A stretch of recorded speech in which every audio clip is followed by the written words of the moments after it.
ডিম ছাড়াই ডিম টোস্ট রেসিপি বানিয়ে দেখাবো। আর এই ডিম টোস্ট রেসিপি খুবই কম সময়ে বানিয়ে নেওয়া যায়। এটা আপনারা বাচ্চাদের টিফিন বক্সেও দিয়ে দিতে পারেন। ডিম ছাড়াই ডিম টোস্ট রেসিপি কিভাবে কম সময়ে ঝটপট বানিয়ে নেওয়া যায় সেই রেসিপিটি আপনাদের সাথে শেয়ার করব। চলুন তাহলে রেসিপিটি শুরু করা যাক। তার জন্য এখানে দেখুন পেঁয়াজ, টমেটো আর কিছুটা ধনেপাতা নিয়েছি। এগুলো ধুয়ে পরিষ্কার করে নিয়েছি আর এগুলো এক এক করে কেটে নেব। সবার প্রথমে পেঁয়াজ এইভাবে পাতলা পাতলা করে কেটে নেব। আপনারা চাইলে মিহি করেও কুচিয়ে নিতে পারেন। আজকের টিফিন রেসিপিটি আপনাদের কাছে ভালো লাগলে অবশ্যই একটা লাইক দিয়ে কমেন্টে জানাবেন। আপনারা চাইলে পেঁয়াজ ছাড়াও এই রেসিপিটি বানিয়ে নিতে পারবেন। পেঁয়াজ কেটে নেওয়ার পর টমেটো কেটে নেব। এই টিফিন রেসিপিটি আপনারা একবার হলেও আমার মতো করে বানিয়ে দেখবেন, অসাধারণ লাগবে।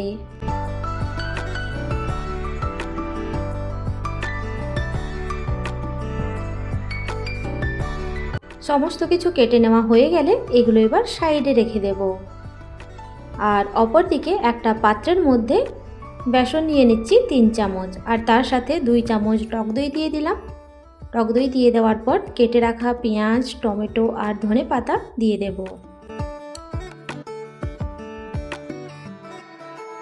আর তার সাথে হলুদ গুঁড়ো দিয়ে দিলাম। দিয়ে দেওয়ার পর ভালো করে সব উপকরণ মিশিয়ে নিতে হবে।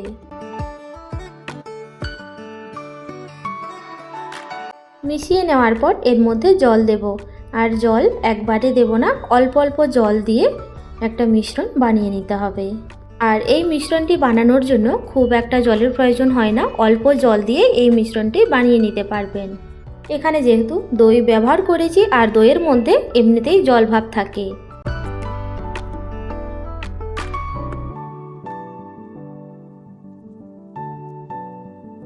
ভালো করে মিশিয়ে নেওয়ার পর এর মধ্যে 1 চামচ আটা দিয়ে ভালো করে মিশিয়ে নেব।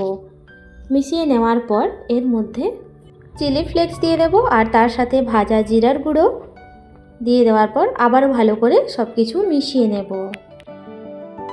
আর এই মিশ্রণটি থিকনেস হবে এই রকম। ভালো করে মিশিয়ে নেওয়ার পর সবার শেষে স্বাদ অনুযায়ী লবণ দিয়ে দেব।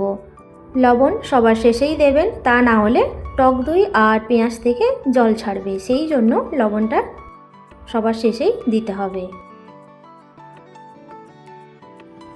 ভালো করে মিশিয়ে নেওয়ার পর এটাকে সাইডে রেখে দিচ্ছি। আর তার সাথে দেখুন এখানে আমি স্লাইস করা আটার ব্রেড নিয়েছি 5 পিস। আপনারা চাইলে এর পরিমাণ বাড়িয়ে বা কমিয়ে নিতেও পারেন। একটা ব্রেডের ওপরে বেসনের মিশ্রণ দিয়ে দিচ্ছি।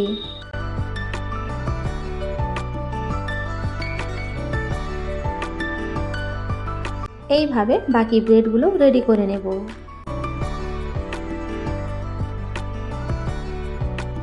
আর অপরদিকে দেখুন ফ্রাই প্যান গরম হতে বসিয়ে দিয়েছি, গরম হয়ে গিয়েছে। এর মধ্যে বাটার দিয়ে দিচ্ছি 2 চামচ। আপনারা চাইলে সাদা তেল বা ঘি দিয়েও ভেজে নিতে পারেন। আমি এখানে বাটার দিয়েই ভেজে নেব। বাটার ভালো মতো ফ্রাই প্যানের মধ্যে লাগিয়ে নেওয়ার পর আর ব্রেড দিয়ে দিচ্ছি। যেই দিকটাতে বেসনের মিশ্রণ লাগিয়েছিলাম সেই দিকটাতেই ফ্রাই প্যানের মধ্যে দিয়ে দিচ্ছি।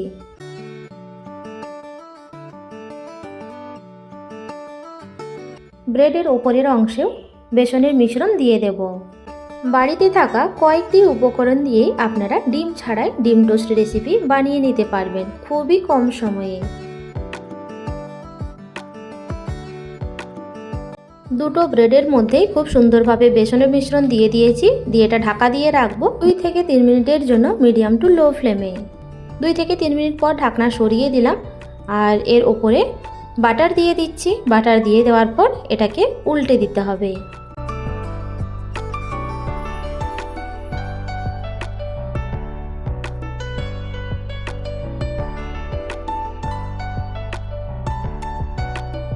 দুই দিক উল্টে দেওয়ার পর মিডিয়াম টু লো ফ্লেমে এটা ঢাকা দিয়ে রাখবো আবারও 2 থেকে 3 মিনিটের জন্য। 2 থেকে 3 মিনিট পর ঢাকনা সরিয়ে দিচ্ছি। সরিয়ে দেওয়ার পর এর ওপরে বাটার দিয়ে দেব।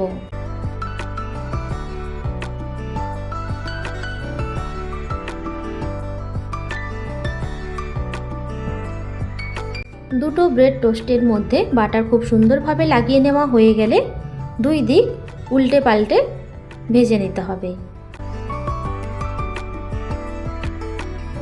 এই পর্যায়ে দেখুন ব্রেড টোস্ট ভেজে নেওয়া হয়ে গেলে এগুলো ফ্রাই প্যান থেকে তুলে নেব আর একইভাবে বাকি মিশ্রণ থেকেও ব্রেড টোস্ট বানিয়ে নেব। আপনারা দেখে বুঝতেই পারছেন ডিম ছাড়াই ব্রেড টোস্ট কত কম সময়ে বানিয়ে নেওয়া যায়। বাচ্চাদের টিফিন বক্সেও দিয়ে দিতে পারেন অথবা বাড়িতে কোনো অতিথি এলে ঝটপট এই রেসিপিটি বানিয়ে দিতে পারেন। আজকের রেসিপিটি আপনাদের কাছে ভালো লাগলে অবশ্যই একটা লাইক দিয়ে কমেন্টে জানাবেন। আজ তাহলে এই পর্যন্ত, দেখা হবে নতুন একটা রেসিপি নিয়ে। সবাই ভালো থাকবেন, সুস্থ থাকবেন।